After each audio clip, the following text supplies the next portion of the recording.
All right, hey everybody, what's up? Matthew here. Thanks for checking into the YouTube channel. Now, this is not a channel that's focused on polemics or attacking other people or personalities or other ministries or anything like that. But in this video, I did want to share a few thoughts that I have on a very high volume online presence, the online presence of Redeemed Zoomer. If you're new to this channel, my name is Matthew Everhard. I'm one of the pastors here at Gospel Fellowship PCA. I am also an adjunct professor at RPTS, the Reformed Presbyterian Theological Seminary in Pittsburgh.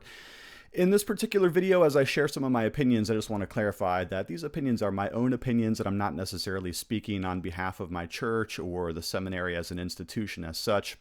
They're just some of the things that I've been thinking about as I have recently announced last night on Twitter that I've stopped following Redeemed Zoomer on YouTube and Twitter and Instagram and other such things like that. And in this video, I want to share with you a couple of reasons why I've decided to unfollow that particular account. Now, perhaps you don't know anything about Redeemed Zoomer, though I guess a lot of you probably do, since his online presence absolutely dwarfs this particular channel here. I have quite a bit of followers here on my YouTube channel, but Redeemed Zoomer's account has many-fold more followers than me. So in this particular case, I suppose it's a little bit of a David versus Goliath situation. But I do know that Redeemed Zoomer follows my stuff and regularly watches my videos. And so I'm hoping that in this particular video, maybe I could speak just a word of just friendly counsel from brother to brother on this particular topic. Now, let me say this before I say anything more. When it comes to Reformed theology, I think a lot of us who are Presbyterian, our desire is to be faithful to the Lord, to be faithful to His church, to be faithful to Scripture, and second to that, faithful to our confessions. I want to mention my book here in this video, Hold Fast to Faith. It's a devotional commentary on the Westminster Confession of Faith, because even as we discuss some of the concerns that I have with Redeemed Zoomer, I do think it's best for us to take all of our theological discussions and even our arguments, even our disagreements, take them directly to Scripture. And also very helpful for us in the Reformed tradition is our Confession of Faith, the Westminster Confession of Faith. So this is a book that I wrote that is a helpful introduction to Reformed theology. And I think a lot of you, perhaps if you're new to the Reformed world, that this particular book might be helpful just to kind of introduce you to the basics of the Reformed thought. I will post a link to Hold Fast to Faith, a devotional commentary on the Westminster Confession of Faith, in the description of this video so that you can go and get that, okay? Well, again, this is not a polemical channel. I'm not one of those discernment ministries or anything like that, but I did want to say a few things of concern with Redeemed Zoomer today. But first, before I do that, let me talk positively about Redeemed Zoomer, because I don't really feel comfortable. I'm not an attack ministry here. Typically, whenever I disagree with somebody on this channel, and for those of you who've been following for some time, you know this is true, I try to build bridges rather than to destroy bridges. I try to give compliments where they are deserved, and there are certainly many deserved compliments here in this particular case. I try to avoid at all costs the sort of ad hominem personal attacks that some people make online. I have nothing to do with that. I really hope that I don't say anything even approaching an ad hominem today. I really just want to focus on the substance of ideas and why it is that Redeemed Zoomer no longer garners my attention as an online media presence. Well, let's talk about Redeemed Zoomer here for just a moment, and let me just issue just a bevy of compliments to Redeemed Zoomer. First of all, this is a young man who is clearly very, very intelligent. He built a YouTube channel that, as I mentioned, dwarfs the size of my own channel. This young man, if you just listen to him speak, he's clearly brilliant and articulate. He's a very intelligent person. I trust that that intelligence comes somewhat naturally, but also through a lot of reading. He does seem to have quite a bit of conversant agility with Reformed writers and theologians. He speaks of them as though he's read quite a bit of them. But what's really interesting about Redeemed Zoomer is he has, as the name suggests, Zoomer, he has really captured the ability to gain a very vast audience online through his media presence, which makes him somewhat of an important figure, important enough that I would share some concerns in this video. His YouTube algorithm has absolutely mastered what it takes to gain a large audience. And to that extent, also his Twitter feed and Instagram are very well constructed for the gaining of an audience. He sometimes uses this very positively, and other times, in my view, uses it somewhat negatively for reasons that I'll explain as we go. But to the positive, if anybody has understood how to build a YouTube audience, it is Redeemed Zoomer. He deserves massive compliments for that. A lot of his videos are extremely helpful. If you go on to his YouTube channel, he'll do a lot of videos, for instance, about like all denominations explained in under 2 minutes or something like that, which is really, really helpful. Because there's so many people online that are looking for compact, bite-sized information, and he uses very simplistic graphics to convey a lot of complex ideas. And I think that's absolutely brilliant. In fact, a couple of videos that I've done have been kind of modeled on what Redeemed Zoomer does, because he's obviously very, very good at YouTube, better at YouTube than I am. Okay, so he's been able to build a very, very large following online. And that is a wonderful thing. Not everybody can do that. There are certainly a lot of people that are trying to do that, but he has actually been able to do it. And so every video he does gets tens of thousands of views, 50,000 views, 100,000 views. He might even have some with 1 million or more views. I don't know. I don't check the statistics, but I know that his audience is vast, and that takes a lot of skill, and I compliment him for that. Second compliment, he is very interested in the renewal and the revival of the PCUSA. Now, here's a little bit of alphabet soup, and we do need to be clear here because this is going to come into play as we go. The PCUSA is the mainline Presbyterian denomination that Redeemed Zoomer, for the most part, advocates. He wants to see the PCUSA revived and renewed. Again, major compliment here. I totally agree with him. I totally agree that the PCUSA needs revival. I think that the PCUSA is in a very precarious and dangerous spiritual condition right now. It's a denomination that I could not recommend at all, which is one of our disagreements. I'll talk about that in a minute. But he wants revival. And when he speaks of revival, he's talking about a revival to Christ, to the Bible, to the confessions of faith, like the Westminster Confession of Faith, which I mentioned at the top of the video. So his desire for the PCUSA is the same desire that I have for it. I'd like to see the PCUSA renewed and revived as well. And not only that, extending another compliment here, he has built a network of those who are interested in reviving the PCUSA, namely a movement called Reconquista, which has gained quite a bit of attention in recent days, articles and other videos being made about Reconquista, because it is the next, latest, greatest attempt to revive and to renew the PCUSA. Now, I should mention here that the PCUSA has already had a number of revival and renewal movements that have not been successful. The Presbyterian Laymen, Presbyterians for Renewal. There's been so many throughout confessing Presbyterians. There's been so many movements, and none of them has been able to call the PCUSA to real renewal and revival yet. We will hope for better things for Reconquista.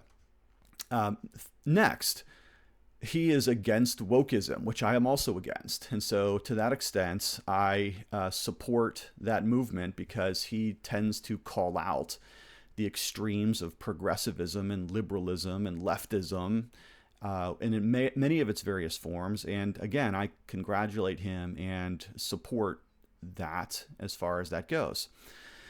But in this video, I am sharing why I have unfollowed Redeemed Zoomer. This is just a personal opinion. Again, I'm only speaking for myself without any ad hominems or anything like that. I'm just sharing my thoughts on his ideas.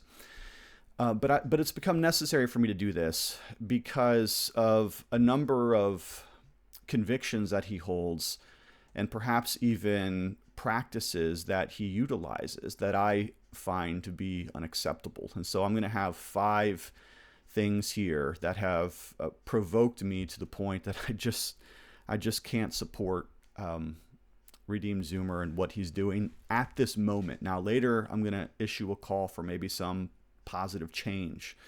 But here are 5 concerns that I have with Redeemed Zoomer for the moment. First of all, he has a propensity to attack right and to ignore or to coddle left. Now, we see this all the time, and it is sickening and frustrating, and in my view, somewhat reprehensible. And what I mean by that is this.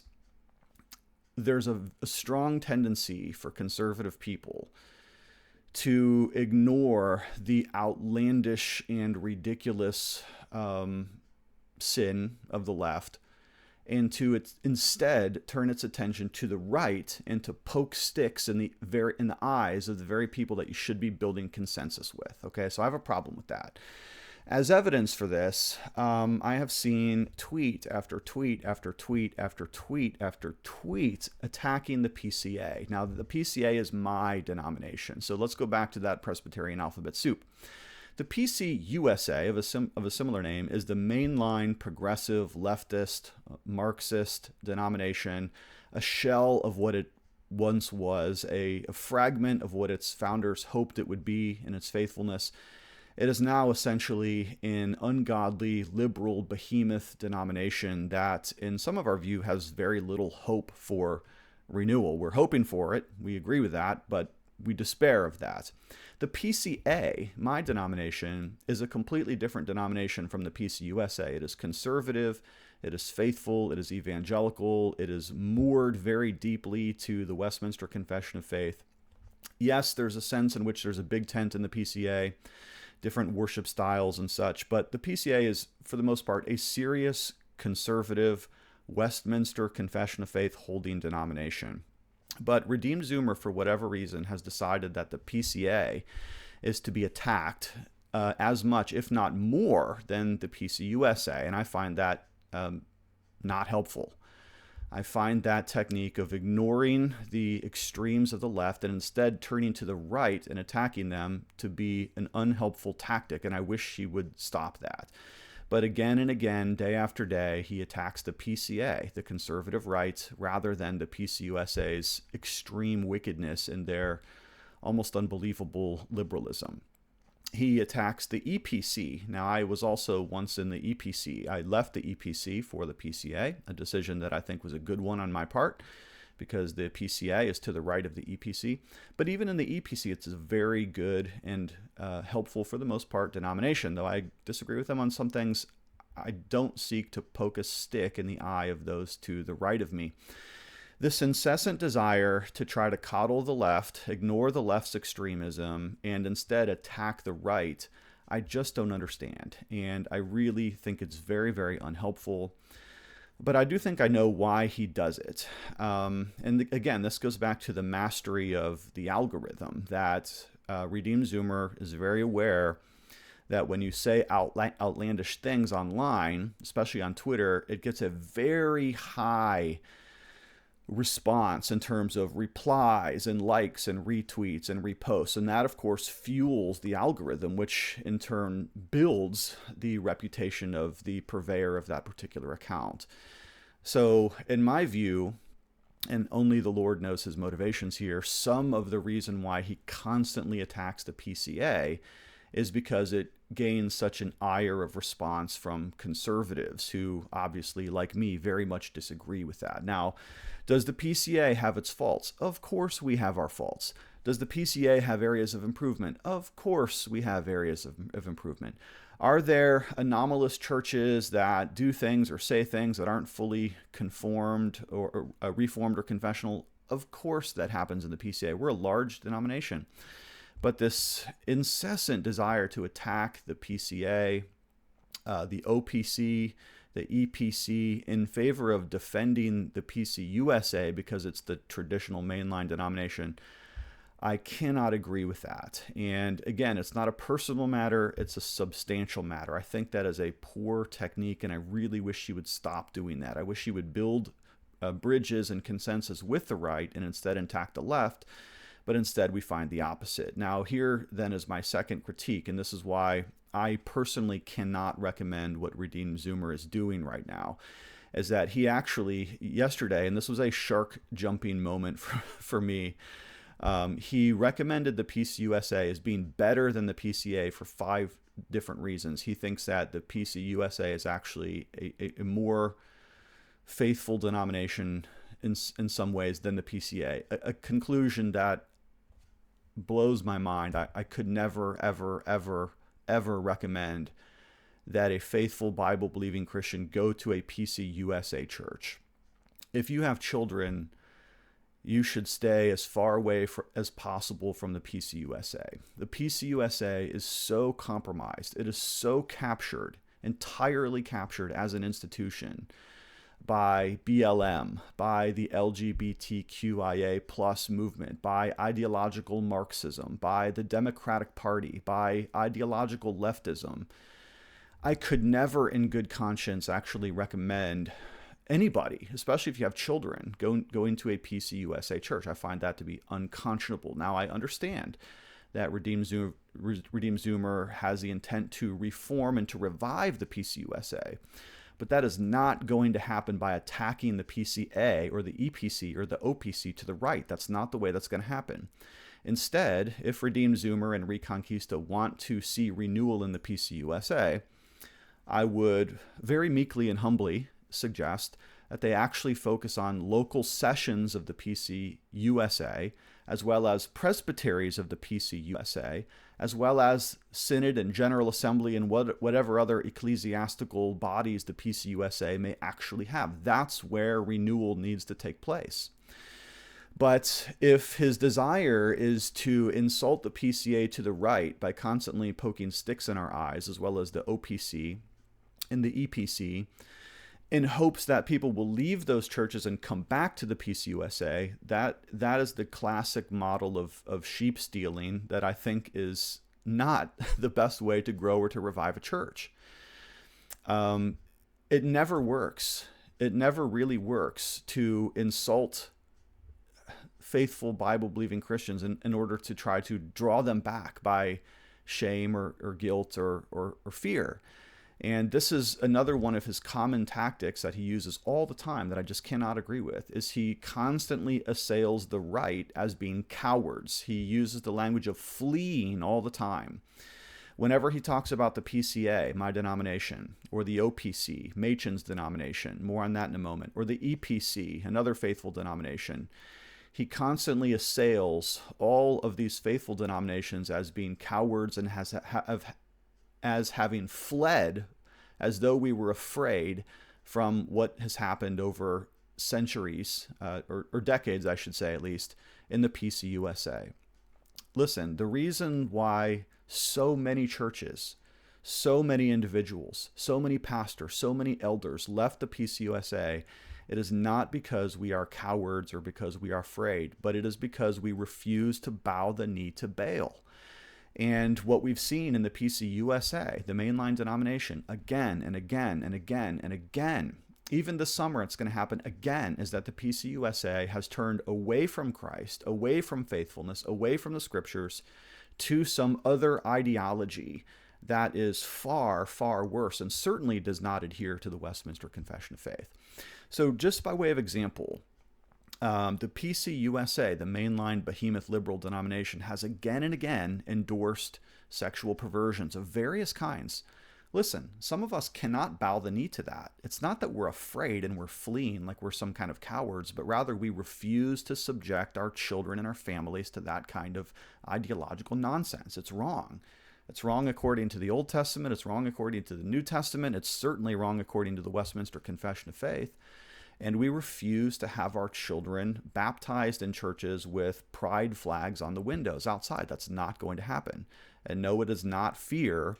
And no, it has nothing to do with us being cowards or running away from institutional renewal. That's not it. More to that same point, Redeemed Zoomer, and I don't know why he latched onto this, but it's because of his love of institutions, that he has, for some reason, latched onto the idea that church buildings themselves are central in some way to Christian worship. He talks about the aesthetic. He talks about tradition. He talks about the kingdom of God as being able to build these great and beautiful buildings, the cathedrals of Europe and so forth.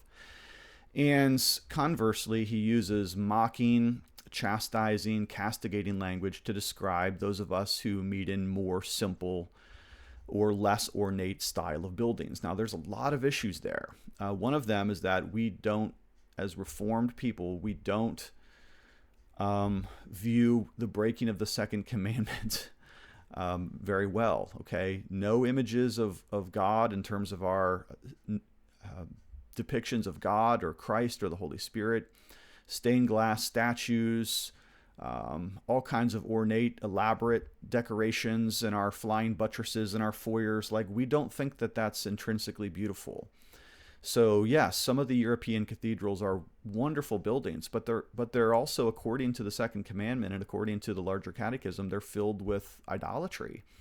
We don't think that's a beautiful thing. He does. I disagree with that. I suggest going back to the larger catechism 109 on that particular topic. But more to that same point, buildings themselves are not emphasized in the New Testament. Now, there was a building that was emphasized in the Bible, the temple itself, right? But in the New Testament, remember, the sacrificial system has been abrogated by the life, death, and resurrection of Jesus, and we no longer need an ornate, beautiful cathedral-style building to worship in. And so the obsession with cathedrals, I find to be completely unfounded. I suggest, rather, going back to, for instance, the Covenanters in Scotland, who left everything to be faithful to Christ. They too had to struggle with the institutional church, being the church of prelacy in those days. I'm talking about the late 1600s. Did they leave their buildings for the sake of Christ? Yes, of course they had to. They had to be faithful to Christ. They had to be faithful to the covenants. The Scots left their buildings. They left to worship in barns. They left to worship in fields. They left to worship in hidden and secret, hidden away places. Why did they do that? Because buildings themselves are not, they're just not central to New Testament worship. They're just not.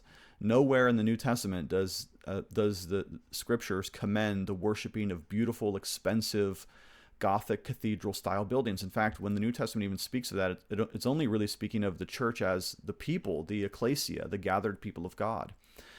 And Redeemed Zoomer, again, uses this as a way of critiquing those who've left PCUSA institutional churches in favor of maybe meeting in a mall, or meeting in a home, or a small building, or a less expensive building, as, again, some kind of cowardice that we left behind what the institution had built for us, and in so doing, we showed ourselves to be fearful.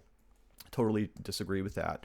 I don't think the New Testament or the Westminster Confession of Faith emphasizes ornate, expensive, Gothic cathedral-style buildings, and I don't think that that's really central to the kingdom of God. Now, maybe that's because I'm an optimistic amillennialist and not a postmillennialist, but anyway, that's my view on that. I think that focus is just a weird kind of nuanced obsession, and I really don't understand it in light of Presbyterian tradition, in light of our view of the Second Commandment, in light of our view of what the church actually is. It does not need a multi-million-dollar building to worship in. You can worship in a home or a mall, and there's absolutely nothing wrong with that. A public school classroom, meet out in the field if you want to meet out in the field, but be faithful to the Lord. There seems to be this idea that it's better to keep the institutional structures than to be faithful in areas like, for instance, sexual purity. He seems to permit, in some way, the ungodly, absolutely perverse decrees of the PCUSA as over against leaving one's building and starting off in a new denomination or forging a new way. He thinks the one is better than the other. I disagree on that. Here's another one. Speaking of jumping the shark, when Redeemed Zoomer began to attack J. Gresham Machen, I just thought that was the most unhelpful of assessments that I've ever read. Just couldn't believe it. Now, when I reference jumping the shark, hopefully you know your culture enough to remember that that's a reference to the show Happy Days. Happy Days, in order to maintain viewership, had to do more and more ridiculous things until it got to the point where it actually had Fonzie, and this is a hilarious episode. Fonzie, in his black leather jacket, he gets on a set of skis and he leaps over a ramp and he jumps over sharks, right? And so the phrase jumping the shark became sort of a cultural touch point, indicating that a person has gone way too far for the ratings. And in my view, when Redeemed Zoomer began attacking J. Gresham Machen, who's, like, everybody who's a serious theologian agrees that he is a wonderful, meaningful, important scholar and is in no way a coward or fearful or to be blamed for having left the PCUSA in its seminary to found Westminster and the OPC. But Redeemed Zoomer shockingly, bafflingly disagrees on the legacy of Machen. I have little words for that, I suppose. So all of that has left me to the conclusion that it's not Reconquista at this point in Redeemed Zoomer's online ministry is not something that I can agree with or support at this point. Just the desire to attack right and to ignore the unbelievable perversities of the left. I just find that to be astonishing. I just can't go with him on that. I totally agree. I want renewal and revival. It's something that only the Lord can do.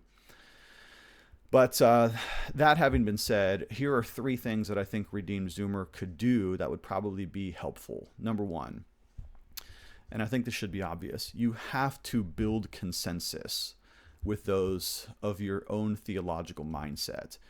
He was doing so well when his videos were focused on edifying, simple, explanatory content. That was great. I wish he would go back to that.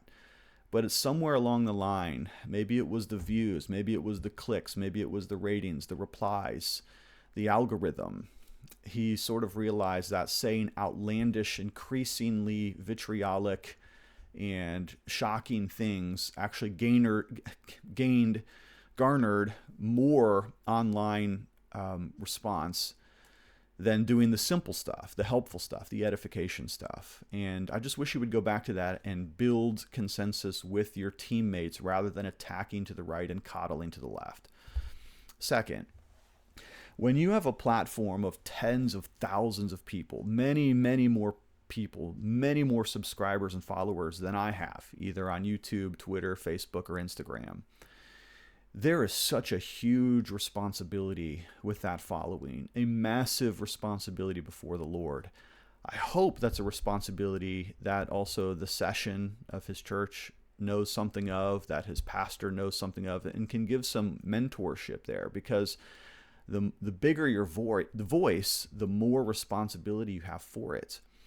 And to tell tens of thousands of people that the PCA is bad and filled with cowards and retreatists, as he calls them, and the EPC and the OPC, again and again to tell them that, and to implore them to come to the PCUSA with its gay pride flags and with its BLM and with its Marxism and with its capture of the Democratic Party. Man, that is just not a very responsible use of a huge platform. I just wish you would use a huge, massive online following to teach people about Jesus, to teach people about the Westminster Confession of Faith, to build people up and not cut people down. And then finally, I would just really, really plead with my brother here that he would aim for theological maturity and real theological training. I've offered personally, I have called, I have messaged, I have publicly invited him to come to a seminary like RPTS, the Reformed Presbyterian Theological Seminary in Pittsburgh. I know you would like it because it's the oldest conservative theological seminary in the United States, and you love things that are traditional and old, right? So come to the oldest conservative seminary and study under pastors. Study under pastors that are not bought and sold by Marxism, by all of the other isms of the day, and truly love the local church and our confessions and our standards, and want to build consensus across the Reformed conservative denominations, working with other NAPARC churches, cooperating helpfully with the PCA and the OPC and the RPCNA, all working together, other conservative denominations. I just think that would be so great for the building up of oneself and one's sanctification. Well, man, I really hope that I stayed focused on substance and not personality here. If I strayed too far, I apologize for that. But man, what a huge responsibility he has with all of his viewers, and I just really hope he would use that for the good and not for the attacking of brothers in the PCA or others in the right as well. All right, well, that's it. That's all I have for you today. Again, I just want to mention to you, Hold Fast to Faith is a devotional commentary on the Westminster Confession of Faith. I think it is a simple, helpful guide for those who may be interested in learning about Reformed theology. No attacks therein, no ad hominems therein, just explaining Reformed basics in that book. And again, I'll post a link in the description below. Thank you so much for watching. I do love all of you, and we will talk to you later.